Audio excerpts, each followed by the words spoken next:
श्री सच्चिदानंद सद्गुरु साईनाथ महाराज की जय। सद्गुरु श्री साईनाथुनि शरत बाबूजी की जय। పూర్ణావధూత శ్రీ పూండీ స్వామి. పుత్రభిక్ష. పేరు ఎస్ కుప్పస్వామి. వయస్సు 64 సంవత్సరములు. ఊరు ఆర్కాడు.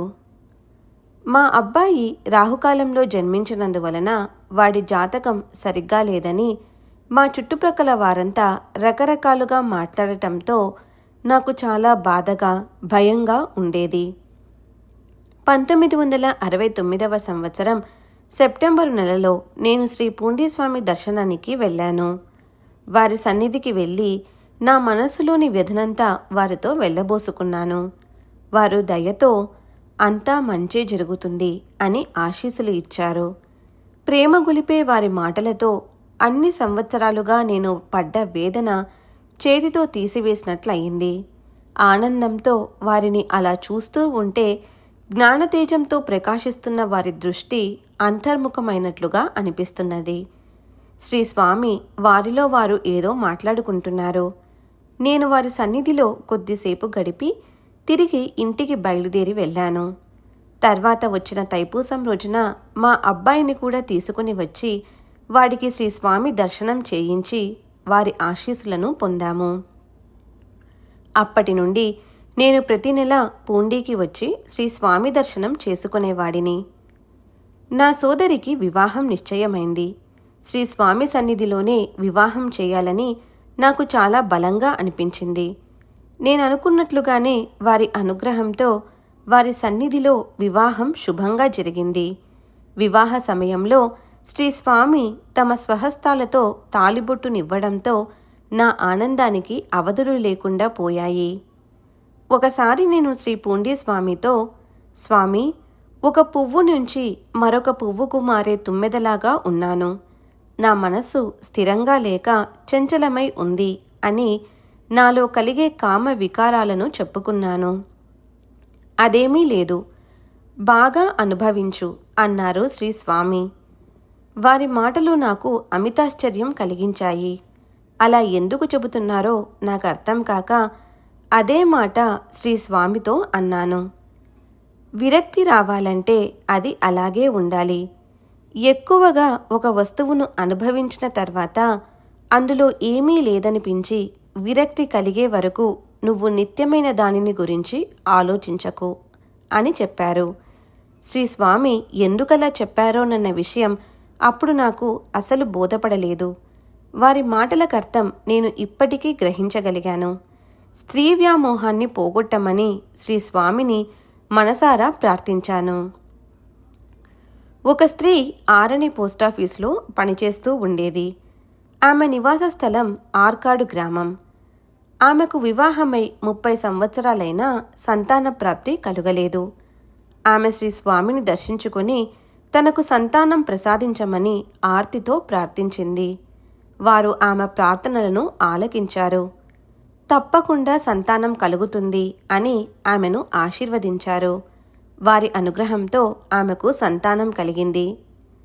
ఒక వ్యక్తి శ్రీ స్వామిని దర్శించుకొని తాను వైద్యుడు కావాలనే కోరిక ఉందని, అది తీరేలా అనుగ్రహించమని వారిని ప్రార్థించాడు. శ్రీ స్వామి సరి, అలాగే చెయ్యి అన్నారు.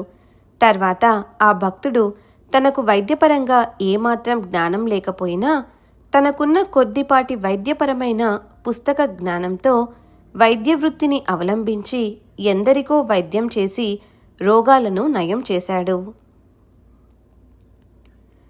పాత బాకీ. పేరు రంగస్వామి. వయస్సు 75 సంవత్సరములు. ఊరు పయన్గోయిల్.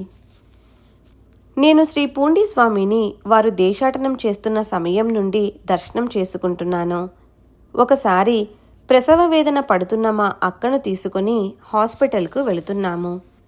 అక్కను ఎద్దుల బండిలో ఎక్కించి నేను మా అమ్మ బండి వెనుక నడుస్తూ వెళ్తున్నాము. పూండీలోని పెరుమాళ్ గుడికి సమీపంలో భుజానికి ఒక మూట తగిలించుకొని నడిచి వస్తూ కనిపించారు శ్రీ స్వామి. వారిని చూడటంతోటే మా అమ్మ నాతో, స్వామి వస్తున్నారు, వెళ్ళి పాదనమస్కారం చేసుకో అని చెప్పింది. తక్షణమే నేను శ్రీ స్వామి పాదాలపై పడి నమస్కారం చేసుకున్నాను. వారు వెంటనే వంగి రోడ్డులోని మట్టిని కొద్దిగా చేతిలోకి తీసుకున్నారు. మట్టిని బాగా అరచేతితో రుద్దారు. ఇందా ఊది, నువ్వు పెట్టుకో, మీ అక్కకు కూడా పెట్టు, హాస్పిటల్కు వెళ్ళి రండి, బాగైపోతుంది అని ఆశీస్సులిచ్చారు. శ్రీస్వామి నా చేతిలో ఉంచిన ఊది ఎంతో సువాసనలను వెదజల్లింది. అందరూ నడిచే రోడ్డులోని మామూలు మట్టి అలా శ్రీస్వామి చేయి తగలగానే సువాసన లీనటం నాకెంతో అద్భుతంగా తోచింది. వారు చెప్పిన విధంగానే నేను ఊది పెట్టుకొని మా అక్కకు కూడా పెట్టాను. శ్రీస్వామి అనుగ్రహ విశేషం వల్ల మా అక్క సుఖంగా ప్రసవించింది. అప్పటి వరకు శ్రీస్వామి మహాత్ములనే అవగాహన మాత్రమే ఉన్న మాకు అప్పుడే వారి మహత్యం ప్రత్యక్షంగా అనుభవంలోకి వచ్చింది. ఒక సంపన్న కుటుంబీకులు పంచభక్ష పరమాన్నాలతో భోజనం తయారు చేసి శ్రీస్వామిని భోజనానికి ఆహ్వానించారు. శ్రీస్వామి వారింటికి వెళ్ళారు. ఇంట్లో వారు ఆకు వేసి భోజనం వడ్డించి శ్రీస్వామిని భోజనం చేయమన్నారు. శ్రీస్వామి ఎందుకో త్వరగా అక్కడ నుండి బయటకు వచ్చారు. ఆ గృహస్థులు, స్వామి, భోజనం చేయకుండా వెళ్ళిపోతున్నారెందుకు అని అడిగారు. బిడ్డలు లేని ఇంటిలో నేను భోజనం చేయనని చెప్పి అక్కడి నుండి బయలుదేరి మా గ్రామంలోని ఒక వీధిలోకి వెళ్ళారు. శ్రీస్వామిని చూసి ఒక భక్తుడు, రండి స్వామి, అంబలి ఉంది, భోజనం చేయండి అని వారిని ప్రార్థించాడు. శ్రీస్వామి అంగీకరించడంతో ఆ భక్తుడు వెంటనే ఇంటి లోపలికి వెళ్ళి ఒక చెంబులో అంబలి, ఊరగాయ పచ్చడి ఇచ్చాడు. శ్రీస్వామి అంబలి త్రాగి సంతోషంగా బయలుదేరారు. నేను ఒక వ్యక్తితో తగాదా పడి పోలీస్ స్టేషన్కు వెళ్ళాను. నా మీద ఆ వ్యక్తి కేసు పెట్టాడు. అక్కడ ఎస్ఐ కోర్టు ద్వారా తాలూకా ఆఫీసులో జరిమానా చెల్లించవలసి వస్తుందని చెప్పారు. నా రోజూ కూలి 2 రూపాయలు. వాటితో నేను కుటుంబాన్నే పోషించలేను. ఇక జరిమానా ఎలా కట్టగలను? ఆ విషయమే నేను వారికి చెప్పాను. అయినా వారు జరిమానా చెల్లించక తప్పదని కోర్టుకు హాజరు కమ్మని చెప్పి సంతకం పెట్టించుకొని పంపించి వేశారు. గడువు తేదీన నేను తెల్లవారుజామునే బయలుదేరి శ్రీ పూండీస్వామి దర్శనం చేసుకున్నాను. నేను వారికి ప్రణామం చేయగానే వారు నాకు ఊది పెట్టారు. వారి వద్ద నుండి సెలవు తీసుకొని కాలినడకతో పోలూరు కోర్టుకు సరిగ్గా సమయానికి చేరుకున్నాను. కోర్టులో రంగస్వామి అని నా పేరు పిలిచారు. వెంటనే నేను ఒక అడుగు ముందుకేశాను. ఎక్కడ నుండి వచ్చి పడిందో కానీ ఒక 10 రూపాయల నోటు వచ్చి నా ముందు పడింది. దాన్ని తీసి జోబులో పెట్టుకున్నాను. కోర్టులో నాకు జరిమానా సరిగ్గా 10 రూపాయలే విధించారు. దొరికిన ఆ 10 రూపాయలు కోర్టు వారికి చెల్లించి ఇక పైకమేమీ లేకపోవటంతో కాలినడకన ఇంటికి చేరాను. నేను అనారోగ్యంతో బాధపడుతున్నందువలన నాకు శస్త్రచికిత్స చేయవలసి వచ్చింది. గాయం కనుక త్వరగా మానిపోతే శ్రీస్వామికి 2 రూపాయలు కానుకగా ఇస్తానని మొక్కుకున్నాను. వారి దయవలన గాయం త్వరితగతిన మానిపోయింది. నేను మాత్రం మొక్కును గురించి పూర్తిగా మర్చిపోయాను. అప్పుడప్పుడు వెళ్ళి శ్రీస్వామి దర్శనం చేసుకునేవాడిని కానీ మొక్కు సంగతి మాత్రం ఎప్పుడూ గుర్తు వచ్చేది కాదు. ఒకరోజు ఇంటిలో పడుకొని ఉన్నాను. శ్రీస్వామి స్వప్నంలో కనపడి నా చేయి తట్టి లేపి లేవమన్నారు. నేను ఎందుకు స్వామి అని అడిగాను. నువ్వు ఇస్తానని చెప్పిన డబ్బులు ఇచ్చేయి అన్నారు శ్రీస్వామి. నా దగ్గర డబ్బు లేదన్నాను నేను. వారు 4 గణాలు చొప్పున ఇచ్చి బాకీ తీర్చుకో అన్నారు. వెంటనే మెలకువ వచ్చింది. పడక మీద నుంచి ఒక్క ఉదుటున లేచి అంతటా చూశాను. అది నాకు స్వప్నం అనిపించలేదు. కానీ అక్కడ అసలు ఎవరూ లేరు. వెంటనే నేను మరచిన మొక్కు గుర్తుకు వచ్చింది. శ్రీ స్వామి మరచిన నా మొక్కును దయతో నాకు గుర్తు చేశారని ఎంతో ఆనందంతో మరునాడు ఉదయమే శ్రీ స్వామి వద్దకు వెళ్ళాను. వారికి నమస్కరించుకొని డబ్బును చేతి గుప్పిటలో ఉంచుకొని నా చేతిని శ్రీ స్వామి ముందుకు చాచాను. వారు నా చేయి పట్టుకొని నా గుప్పిటను తెరిచి డబ్బు తీసుకున్నారు. తర్వాత నాకు ఊదీ పెట్టి ఆశీర్వదించారు.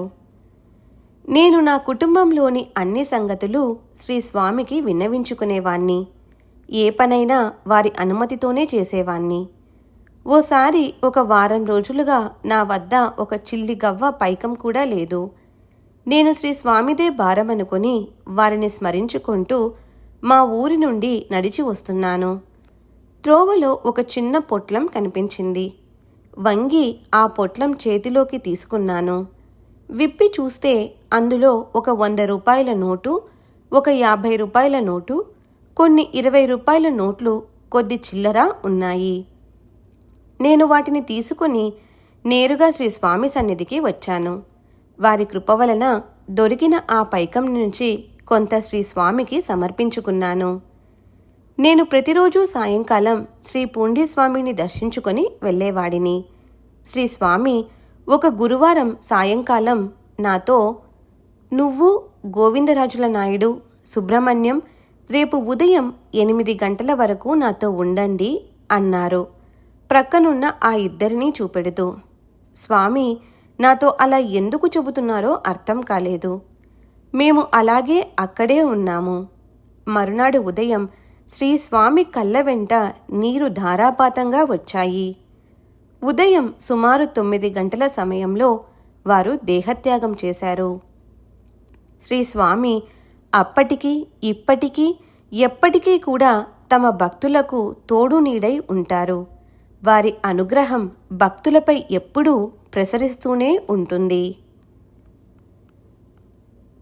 దైవం మానవ రూపంలో. పేరు పాండురంగస్వామి అలియాస్ పుండరీకాక్షులు.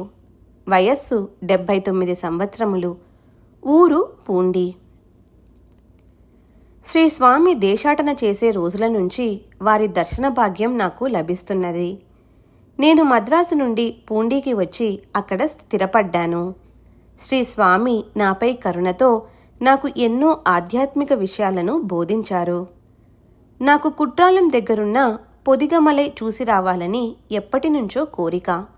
ఆ విషయమే నేను తరచూ శ్రీ స్వామిని కోరుకునేవాడిని. ఒక రాత్రి స్వప్నంలో శ్రీ స్వామి నన్ను పొదిగమలై తీసుకువెళ్లారు. అక్కడ చాలామంది సిద్ధులు ఉన్నారు. వారంతా శ్రీ స్వామిని నన్ను అక్కడికి తీసుకువచ్చిన కారణమేమిటని అడిగారు. శ్రీ స్వామి వారికి సమాధానంగా, తీసుకుని వచ్చాను అని మాత్రం అన్నారు. అంతకు మించి మరేమీ మాట్లాడలేదు. శ్రీ స్వామి నాకు ఆ ప్రదేశాన్నంతా చూపించారు. అప్పుడు అక్కడ ఉన్న ఒక మహాత్ముడు నా తలలోని పుర్రెను తొలగించి లోపల ఏదో రాసి తిరిగి యథాప్రకారం పుర్రెను తలలో పెట్టి మూసివేశారు. నాకు వెంటనే మెలకువ వచ్చింది. తక్షణమే బయలుదేరి వెళ్ళి శ్రీ స్వామి దర్శనం చేసుకోవాలనిపించింది. ఎప్పుడెప్పుడు తెల్లవారుతుందా, ఎప్పుడెప్పుడు వారి దగ్గరకు వెళ్దామా అని మనస్సు పరుగులు తీస్తున్నది. తెల్లవారగానే వెళ్ళి శ్రీ స్వామిని దర్శించుకున్నాను. శ్రీ స్వామి నన్ను చూస్తూనే దారి అంతా క్లియర్ అయిపోతుంది అని రాత్రి ఆ స్వప్నానుభవం తామే ప్రసాదించినట్లు స్పష్టం చేస్తూ అన్నారు. నాకెంతో సంతోషం వేసింది. నేను ప్రతినిత్యం క్రమం తప్పక ఉదయమే శ్రీ స్వామిని దర్శించుకునేవాడిని. ప్రాణాయామం కూడా క్రమం తప్పక చేసేవాణ్ణి. నాకు పారమార్థికమైన కొన్ని దివ్య అనుభవాలు కలిగాయి. శ్రీ స్వామి కృప వలన నాకు కొన్ని సిద్ధులు కూడా ప్రాప్తించాయి. నేను ఆధ్యాత్మికోన్నతి పొందానని నా మిత్రులందరూ భావించేవారు. వారు నన్ను వాళ్ళ ఊర్లకు రమ్మని పిలిచేవారు. శ్రీ స్వామి వెళ్ళమంటే వెళ్ళేవాణ్ణి, వారనుమతించకపోతే వెళ్ళేవాణ్ణి కాదు. నా మిత్రునికి ఎంతకాలానికి సంతానం కలగలేదు. ఒకసారి అతను విల్వారణిలోని సుబ్రహ్మణ్యస్వామి ఆలయంలో కూర్చొని తనకు సంతానం కలగలేదని భోరున విలపించాడు. నేను అతనిని ఓదార్చి శ్రీ పూండీస్వామి సన్నిధికి తీసుకుని వచ్చాను. వారికి అతని సమస్య వివరించి అతనిని దయతో అనుగ్రహించమని ప్రార్థించాను. శ్రీ స్వామి నన్ను మద్రాసులో ఉన్న అతని ఇంటికి వెళ్ళి రమ్మన్నారు. నేను నా మిత్రునితో శ్రీ స్వామి ఆజ్ఞను అనుసరించి మద్రాసుకు వచ్చినప్పుడు వాళ్ళ ఇంటికి వస్తానని వాగ్దానం చేశాను. కొద్ది రోజుల తర్వాత శ్రీ స్వామి నాకు కొన్ని విషయాలు చెప్పి మద్రాసుకు పంపించారు. నేను వారింటికి వెళ్ళి 48 రోజులు వాళ్ళింట్లో దీపం వెలిగించి పూజ చేశాను. ఆ వెంటనే శ్రీ స్వామి నన్ను మదురై వెళ్ళి రమ్మని ఆజ్ఞాపించారు. నాకు కుష్ఠురోగం ఉంది. దానివలన నా కాళ్ళు చేతులు ముడుచుకుని పోయాయి. ఆ కారణంగా ఆలయంలోనికి నన్ను అనుమతించరని, అందుకని నేను వెళ్ళనని శ్రీ స్వామికి విన్నవించుకున్నాను. శ్రీ స్వామి ఆ విషయాలన్నీ నేను చూసుకుంటాను అని నన్ను మదురైకి బయలుదేరతీశారు. నేను మదురై వెళ్ళిన రోజు శ్రీ మీనాక్షి అమ్మవారి ఆలయంలో ప్రత్యేక పూజలు జరుగుతున్నాయి. నేను గుడి ప్రధాన ద్వారం వద్దకు వెళ్ళగానే నన్ను అక్కడి వారు వెళ్ళనీయక అడ్డగించారు. వెంటనే నేను గుడి పైభాగాన్ని చూశాను. అక్కడ నాకు జ్యోతి దర్శనమైంది. శ్రీ పూండీస్వామి అనుగ్రహం నాపై ఉన్నదని అనుకుంటూ మళ్ళీ లోపలకు వెళ్ళాను. ఈసారి నన్ను ద్వారం దగ్గర ఎవ్వరూ అడ్డగించలేదు. నేను గుడి లోపల ప్రవేశించగానే అక్కడున్న ఒక పూజారి నా వద్దకు వచ్చి రసీదు తీసుకుని వస్తే అభిషేకం చేస్తానన్నాడు. నాకు ఆయన సాక్షాత్తు మీనాక్షి అమ్మవారేనని, విగ్రహం నుంచి ఆమె ఆ రూపంలో వచ్చి నాతో మాట్లాడారని స్పష్టంగా తెలిసింది. నేను వెళ్ళి రసీదు కొనుక్కోవచ్చి నన్ను రసీదడిగిన ఆ పూజారి కోసం వెతికాను. ఇంతలో ఆయనే నా దగ్గరకొచ్చి రసీదు తీసుకుని అభిషేకం పూజ చేసి నన్ను ఆదరించి పంపించారు. నేను వచ్చిన పని ముగిసింది. ఇక తిరుగు బయలుదేరి రైల్వే స్టేషన్కు వచ్చాను. కానీ నా మనస్సులో ఆ ఊరిలో ఒకరోజు నిద్ర చేస్తే మంచిదని అనుకున్నాను. టికెట్ కౌంటర్ దగ్గర క్యూ ఎక్కువగా ఉండటంతో అక్కడే హాల్లో కొద్దిసేపు నడుం వాల్చాను. మెలకువ వచ్చేసరికి తెల్లవారిపోయింది. నా మనస్సులోని చిన్న కోరికను సైతం శ్రీ స్వామి అలా తీర్చారనిపించింది. నేను మదురై నుండి పూండీకి తిరిగి వచ్చాను. శ్రీ స్వామిని దర్శించుకుని వారి ఆజ్ఞానుసారం మద్రాసుకు వెళ్ళాను. అక్కడ నా మిత్రుని ఇంటికి వెళ్ళి నా మిత్రునికి అతని భార్యకు 2 మామిడి పండ్లను ఇచ్చి వాటిని వారు మాత్రమే తినవలసిందని చెప్పాను. వారు అలానే చేశారు. శ్రీ స్వామి కృపతో వారికి సంతానం కలిగింది. ఆ దంపతులు ఎంతో సంతోషంతో శ్రీ స్వామి సన్నిధికి ఆ బిడ్డను తీసుకుని వచ్చారు. బిడ్డను వారి ఒడిలో ఉంచి వాడికి పేరు పెట్టవలసిందిగా శ్రీ స్వామిని భక్తితో ప్రార్థించారు. శ్రీ స్వామి మురుగా అని పేరు పెట్టండయ్యా అని చెప్పి వారిని ఆశీర్వదించారు. కొద్ది కాలం నేను చెంగల్పట్టు దగ్గర ఒక ఇల్లు అద్దెకు తీసుకుని అక్కడ హాస్పిటల్లో వైద్యం చేయించుకున్నాను. అక్కడ ఉన్న నా పరిచయస్తులలో ఎవరో ఒకరు వచ్చి నాకు అన్నం వండి పెట్టేవారు. ఆ గ్రామంలో ఒక ఆలయం నిర్మించినట్లు నాకు అనుభవమైంది. నా అనుభవాన్ని గ్రామస్తులందరితో పంచుకున్నాను. వారి సహాయ సహకారాలతో ఆలయ నిర్మాణం జరిగింది. ఆ ఊరి ప్రజలు నాపై గల అభిమానంతో అక్కడి హాస్పిటల్కు చెందిన ఒక ఆశ్రమాన్ని నా పేరున రాసి ఇస్తామని, స్వీకరించమని ఒత్తిడి చేయసాగారు. నేను శ్రీ పూండీస్వామి అనుమతి లేనిదే నేనేమీ జవాబు చెప్పలేనని వారందరితో చెప్పి శ్రీ స్వామి వద్దకు వచ్చినప్పుడు వారితో ఈ విషయం ప్రస్తావించాను. వారు, నీకేమైనా ఆశ్రమం కావాలని కోరిక కలిగిందా అని అడిగారు. నాకు ఆశ్రమంపై ఎటువంటి కోరిక లేదని, అక్కడ నాకు సకల సదుపాయాలు చక్కగా అమరాయని వారికి విన్నవించుకున్నాను. అది విని శ్రీ స్వామి, వద్దయ్యా, ప్రభుత్వానికి అన్ని లెక్కలు చెప్పుకోవలసి వస్తుంది. ఆ ఇబ్బందులన్నీ నీకెందుకు అన్నారు. నేనిక ఆ ఆలోచన విరమించుకున్నాను. నేను తిరువన్నామలైలో గిరిప్రదక్షిణకు వెళుతుండేవాడిని. ఒకసారి నాకు అక్కడ ప్రతి అడుగుకు 108 శివాలయాలున్నాయని ఆదిశంకరులు చెప్పిన విషయం గుర్తుకు వచ్చింది. నా కుష్టుకాళ్లతో అక్కడ ఆ ప్రదేశాన్ని తొక్కడమెందుకని అప్పటి నుండి గిరిప్రదక్షిణం చేయడం మానుకున్నాను. నేను ఒంటరిగా ఎక్కడకు వెళ్ళలేకపోయేవాడిని. శ్రీ పూండీస్వామి దర్శనానికి సైతం నాకు తోడుగా ఒక మనిషిని తీసుకురావలసి వచ్చేది. నాకు పారమార్థికమైన పురోభివృద్ధి కావాలని శ్రీ స్వామిని ప్రార్థించినప్పుడు వారు ప్రత్యక్షంగా కానీ పరోక్షంగా కానీ తెలియచేసి నాకు కావలసింది ఇచ్చేవారు. ఒక్కోసారి ఏదైనా విషయం పరిభాషలో చెప్పేవారు. ఆ సమయంలో వారు చెప్పిన విషయం అక్కడ ఉన్న వారందరికీ వర్తించేది. ఉత్తర భారతదేశం నుండి వచ్చిన ఒక సాధువు గొప్ప ఆధ్యాత్మిక స్థితిలో ఉన్నవారు. కొన్ని సిద్ధులు ఆయన అధీనంలో ఉన్నాయి. వారి పేరు శ్రీపాదస్వామి.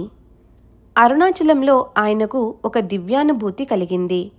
తర్వాత ఆయన గగన మార్గంలో వచ్చి కలసప్పాకం దగ్గర ధర్మరాజు గుడి వద్ద క్రిందకు దిగారు. అది చూసిన నేను నాతో పాటు ఉన్న బీడీఓ కార్యాలయంలో ఉద్యోగం చేస్తున్న ఒక వ్యక్తి ఆయన ఎవరో గొప్ప సిద్ధపురుషుడై ఉంటారని భావించి వారి వెనుకే పూండీకి వచ్చాము. పూండీలో శ్రీస్వామి సన్నిధికి వచ్చిన ఆయన శ్రీస్వామినే తదేకంగా చూస్తూ ఉన్నారు. శ్రీస్వామి దృష్టి కూడా ఆ సాధువుపైనే ఉంది. అలా వారు మౌనంగా ఒకరినొకరు చూసుకుంటూ చాలాసేపు గడిపారు. శ్రీపాదస్వామి కొద్ది రోజులు పూండీలోనే ఉన్నారు. ఆయన శ్రీస్వామి ఏ ఏ ప్రదేశాలలో కూర్చుని ఉండేవారో ఆయా ప్రదేశాలకు వెళ్ళి అక్కడ ధ్యానం చేసుకునేవారు. రాత్రిళ్ళు వారు ఎక్కడ ఉండేవారో ఎవ్వరికీ తెలిసేది కాదు.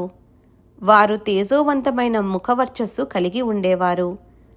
వారు శ్రీ పూండీస్వామిని ఎవ్వరితోనూ పోల్చవద్దు. ఆయన సిద్ధుడూ కాదు, మహాత్ముడూ కాదు. వారు సాక్షాత్తు పరమేశ్వరుడే అని అనేవారు. ఆ విషయం సశాస్త్రీయంగా నిరూపించేవారు కూడా. ఒకరోజు శ్రీస్వామి నాతో మద్రాసు నుంచి నా దగ్గరకు అనుగ్రహం కోసం పిల్లలు వస్తారయ్యా అని చెప్పారు. శ్రీస్వామి చెప్పినట్లే శ్రీ బాలాజీ, శ్రీ సౌందరరాజన్, శ్రీ రాజేష్ ఇంకొకరు కలిసి 1 నెల రోజులు మా ఇంట్లో ఉండాలని వచ్చారు. శ్రీస్వామి 1 వారమైన తర్వాత వాళ్ళను పిలిచి అనుగ్రహించి వారికి ఇవ్వవలసినది ఇచ్చి పంపారు. వారు ఆధ్యాత్మికంగా చాలా గొప్ప స్థితిలో ఉన్నారు. వారి గురించి ఎవరు ఎక్కడ మాట్లాడినా వారికి వెంటనే తెలిసిపోయేది. వాళ్ళిప్పుడు చెన్నైలోని కొట్టూరుపురంలో 2, మాధవరంలో 1, ముంబైలో 1 ఉన్నారు. ఒకరోజు రాత్రి మద్రాసులోని వైద్యనాథన్ ఇంటిలో నిద్రిస్తున్నాను. కలలో యమధర్మరాజు వచ్చి తమ వాహనం ఎక్కి నా ముందు నిలబడ్డాడు. ఆయనని చూడగానే నాకు ఆయన నా కోసమే వచ్చారనిపించింది. వెంటనే నేను నా ఎదుట ఉన్న శివలింగాన్ని గట్టిగా కౌగిలించుకొని మార్కండేయునిలా నేను చిరంజీవిగా ఉండాలని మనస్సులో నిశ్చయంగా తలుచుకుంటున్నాను. యమధర్మరాజు అలాగే కొద్దిసేపు నిలబడి తర్వాత వెళ్ళిపోయాడు. అదే సమయానికి శ్రీ బాలాజీ సత్సంగం చేయడానికి అక్కడికి వచ్చారు. నేను ఆయనతో యమధర్మరాజుని చూశారా అని అడిగాను. యమధర్మరాజు మీకోసం రాలేదు, వైద్యనాథన్ కోసం వచ్చారు. అతనికి రాబోయే గండం తప్పించేందుకే శ్రీ పూండీస్వామి మిమ్మల్నిక్కడికి పంపారు అన్నారు బాలాజీ. నేను ధ్యానం చేసుకుంటూ ఉంటాను. నాకు సిద్ధులు ప్రసాదించేవారు శ్రీస్వామి. నేను వాటిని ఉపయోగించి చూసిన తర్వాత ఆ శక్తిని నమ్మేవాడిని. ఒకసారి శ్రీస్వామి నాకు పరకాయ ప్రవేశం చేయగలిగిన శక్తిని ప్రసాదించారు. నేను ఆ శక్తిని కూడా ప్రయోగించి చూశాను. ఒకసారి శ్రీస్వామి నాతో, ఈ సిద్ధులన్నీ మంచికి ఉపయోగపడతాయి, చెడుకు ఉపయోగపడతాయి. వాటిని అలా దుర్వినియోగం చేయకూడదు. అది యోగసిద్ధి అలా ప్రయోగాలు చేస్తే శక్తి క్షీణిస్తుంది. జ్ఞానసిద్ధి అయితే ఆ శక్తి తరగదు. అందుకని నీకవసరమైనప్పుడు మళ్ళా ఇస్తాను అని చెప్పి నాకిచ్చిన సిద్ధులన్నీ తిరిగి తీసివేసుకున్నారు. నీ సేవతో నన్ను చేరుకోవడమే నీ లక్ష్యం, దానికి ఎక్కువ సమయం పట్టదు అన్నారు శ్రీస్వామి. ఒక భక్తుడు శ్రీస్వామితో, మీరు అంతటా ఉంటారని చెబుతుంటారు, సినిమా పోస్టర్లలో కూడా ఉంటారా అని అడిగాడని, శ్రీస్వామి తామక్కడ ఉన్నామన్న అనుభవాన్ని ఆ భక్తుడికి ప్రసాదించారని ఆ భక్తుడు నాతో చెప్పాడు. తర్వాత ఒకనాటి రాత్రి స్వప్నంలో నా మనస్సులో ఒక కొండ లోపలకు కూడా ఉన్నారా అని అనుకున్నాను. ఉన్నానయ్యా అన్న శబ్దం స్పష్టంగా వినిపించింది. అలా అయితే మీరు బయటకు రండి, నేను చూడాలి అన్నాను శ్రీస్వామితో. అప్పుడు శ్రీ పూండీస్వామి ఒక బండ లోపలి నుండి బయటకు వచ్చి బండ మీద అలా పవలించారు. శ్రీస్వామికి తోడుగా సుబ్రహ్మణ్య స్వామి కూడా ఉన్నారు. శ్రీ పూండీస్వామి వద్ద ఏ ప్రశ్నకైనా వెంటనే సమాధానం లభించేది. మద్రాసులో ఉన్న జ్ఞానప్రకాశం శ్రీస్వామి భక్తుడు. అతను దారిలో వెళుతూ ఉండగా బస్సు మీదకు వచ్చి ప్రమాదం సంభవించింది. తనను రక్షించమని శ్రీస్వామిని ఆర్తితో ప్రార్థించాడు. శ్రీస్వామి దయవలన బస్సు టయరు అతని మీదకు ఎక్కకుండా అతను రక్షింపబడ్డాడు. జ్ఞానప్రకాశం కృతజ్ఞతతో మర్నాడు పూండీకి వచ్చి శ్రీస్వామిని దర్శించుకున్నాడు. ఒక అబ్బాయి తోటి పిల్లలతో కలిసి ఆడుకుంటూ ప్రక్కనే ఉన్న పంపుషెడ్డు దగ్గర పడిపోయాడు. ప్రాణగండం తప్పింది కాని పిల్లవాడు లేచి నిలబడలేకపోయాడు. అప్పుడు మద్రాసులో ఉన్న శ్రీ బాలాజీ వద్దకు ఆ పిల్లవాడిని తీసుకుని వెళ్లారు. శ్రీ బాలాజీ ఆ అబ్బాయిని పడుకోబెట్టి తడుముతూ నొప్పి ఉన్న చోటును చెప్పమని పిల్లవాడిని అడుగుతూ అతను నొప్పి ఉన్న ప్రదేశం చెప్పగానే శ్రీ బాలాజీ ఆ ప్రదేశాన్ని స్పృశిస్తూ ఆ పిల్లవాడిని అనుగ్రహించమని శ్రీ పూండీస్వామిని ప్రార్థించాడు. చిత్రంగా వెంటనే ఆ అబ్బాయి ఎలాంటి నొప్పి లేకుండా చక్కగా లేచి నిలబడగలిగాడు. ఒకసారి నేను నా అనారోగ్యం వలన చెంగల్పట్టు హాస్పిటల్కు వెళ్ళాను. వాళ్ళు 2 సార్లు ఎక్స్రేలు తీసినా ఎక్స్రేలో ఏమీ తెలియలేదు. నేను శ్రీస్వామిని ప్రార్థించుకున్నాను. డాక్టర్లు మళ్ళీ ఎక్స్రే తీయవలసిందేనన్నారు. 3వసారి ఎక్స్రే సరిగ్గా వచ్చింది. డాక్టర్లు దాన్ని చూసి నాకు ఏ వైద్యం వల్ల ఆరోగ్యం కుదుటపడదని, దైవానుగ్రహం వల్ల మాత్రమే అది సాధ్యపడుతుందని, శ్రీ పూండీస్వామిని తగ్గించమని ప్రార్థించవలసిందని చెప్పారు. నేను శ్రీస్వామిపై భారం వేసి వారే నన్ను కాపాడగలరని తలచి తిరిగి ఇంటికి వచ్చాను. నాకు గుండె నొప్పి రావడంతో వేలూరు ప్రక్కన గల కనిగిరి హాస్పిటల్లో చేరాను. ఆ సమయంలో నాకు శ్రీ రాఘవేంద్ర స్వామి ఆలయానికి వెళ్ళినప్పటి సంగతులన్నీ జ్ఞాపకం వచ్చాయి. నాకు చాలా బాధగా ఉందని శ్రీ రాఘవేంద్ర స్వామిని ప్రార్థించాను. శ్రీ రాఘవేంద్ర స్వామి శ్రీ పూండీస్వామితో కలిసి వచ్చి నాకు దర్శనమిచ్చారు. నాకు పరమానందమైంది. అరుణాచలంలో గిరిప్రదక్షిణ దారిలో పంచముఖ దర్శనం దగ్గర ఒక సాధువు నిలబడి గిరిప్రదక్షిణం చేసే భక్తులతో 10 రోజులు ప్రదక్షిణ చెయ్యమని, 3 నెలలు చెయ్యమని ఇలా ఒక్కొక్కరికి ఒక్కో రకంగా చెబుతుండేవాడు. ఆ సాధువు నన్ను ఎన్నిమార్లు గిరిప్రదక్షిణ చెయ్యమని చెబుతారో చూద్దామనుకొని వారి దగ్గరికెళ్ళాను. నన్ను 108 సార్లు గిరిప్రదక్షిణ చెయ్యమన్నారు. 108 పర్యాయాలు గిరిప్రదక్షిణ చేయడం నాకు అసాధ్యమనిపించింది. నేను వెంటనే పూండీకి వచ్చి శ్రీస్వామిని దర్శించుకున్నాను.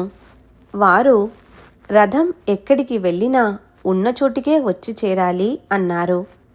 నేను వెళ్ళాలని వెళ్ళలేదని, అయాచితంగా వెళ్ళానని విన్నవించుకున్నాను.